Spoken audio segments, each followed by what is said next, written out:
Radhe Radhe friends, welcome to Sara classes. आइए हम लोग लास्ट क्लास में स्टडी किए थे कंसंट्रेशन ऑफ अ सॉल्यूशन के बारे में, जिससे रिलेटेड एक एक्टिविटी हम लोगों ने की थी कि एक बीकर्स लेकर, 2 बीकर लेकर, और उसमें एक में शुगर या बेरियम क्लोराइड था और सेकंड में भी इसी तरह का था, बस इसमें अमाउंट अलग अलग थे। ठीक है, उस अकॉर्डिंग इसमें सेचुरेटेड सॉल्यूशन इन सभी के बारे में हमें पता चला था। ठीक है, अब हम आगे पढ़ते हैं। At any particular temperature, a solution that has dissolved as much solute as it is capable of dissolving, it is said to be saturated solution। यानी कि वो किसी एक पर्टिकुलर टेम्परेचर पर जितना ज़्यादा सॉल्यूट डिज़ोल्व हो सकता है कि उससे ज़्यादा सॉल्यूट अब डिज़ोल्व नहीं हो पाएगा। ठीक है, वही सॉल्यूशन क्या कहलाता है, यानी कि कोई भी जो सॉल्यूशन है वो जितना ज़्यादा से ज़्यादा जो उसका अमाउंट है उस उतना ही वह अपने अंदर डिज़ोल्व कर सकता है। ठीक है, इस तरह का सॉल्यूशन क्या कहलाता है, सैचुरेटेड सॉल्यूशन। अदर वर्ड में कह सकते हैं when no more solute can be dissolve in the solution at given temperature, it is called saturated solution. यानी कि अदर वर्ड में हम कह सकते हैं कि जब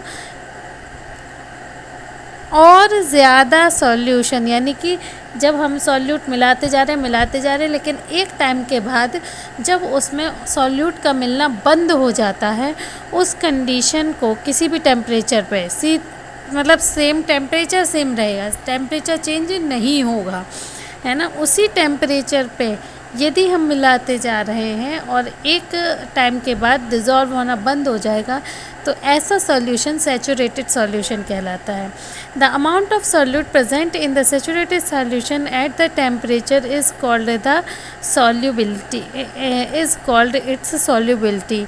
यानी सॉल्यूट का वो अमाउंट जो कि सैचुरेटेड सॉल्यूशन में उस टेम्परेचर पर है, वही उसकी सॉल्युबिलिटी कहलाता है। If the amount of solute contained in a solution is less than the saturation level, it is called the unsaturated solution। यदि सॉल्यूट का जो अमाउंट है वो उतने सैचुरेशन लेवल से कम है, तो इस कंडीशन को अनसैचुरेटेड सॉल्यूशन कहा जाता है।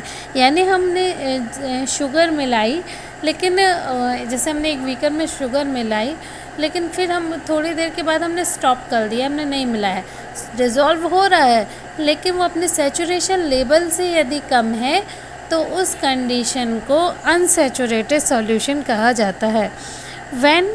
What would happen if you were to take a saturated solution at a certain temperature and cool it slowly? ठीक है ना।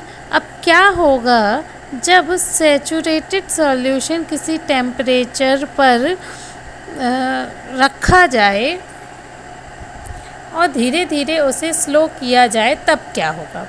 तो हमने जो एक्टिविटी पढ़ी थी, तो हमने क्या किया था कि उसका टेम्परेचर बढ़ाया था और उसमें जब सॉल्यूशन ऐड किया था तो वो सॉल्यूशन जो है वो ऐड हो गया था। ठीक है, we will infer from the above activity that different substances in a given solvent have different solubilities at the same temperature।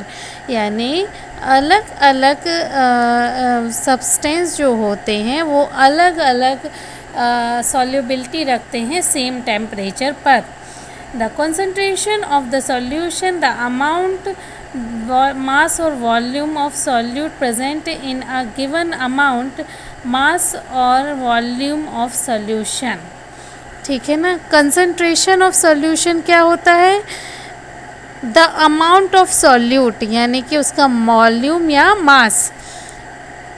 ठीक है, जो सॉल्यूट का जो मास है वो कितना है, कितना प्रेजेंट है, यानी कि किसी सॉल्यूशन के अमाउंट में सॉल्यूट का अमाउंट कितना प्रेजेंट है वही उसका कंसंट्रेशन कहलाता है।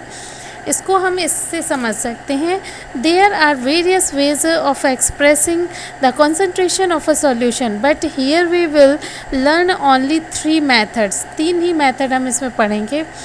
फर्स्ट है mass by mass percentage of a solution, यानी mass of solute upon mass of solution into 100, या हम पढ़ सकते हैं volume mass by volume percentage of a solution, यानी सॉल्यूट का मास और सॉल्यूशन का वॉल्यूम। वॉल्यूम बाय वॉल्यूम यानी वॉल्यूम का सॉल्यूट का वॉल्यूम अपॉन सॉल्यूशन का वॉल्यूम। तो ये हम इन सब की परसेंटेज निकाल सकते हैं, ठीक है। तो ये था आपका कंसंट्रेशन ऑफ अ सॉल्यूशन।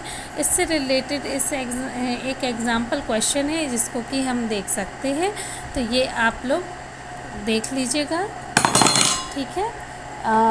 यदि आपको क्लास पसंद आई हो तो please like share and subscribe my channel. Thank you once again. Radhe Radhe.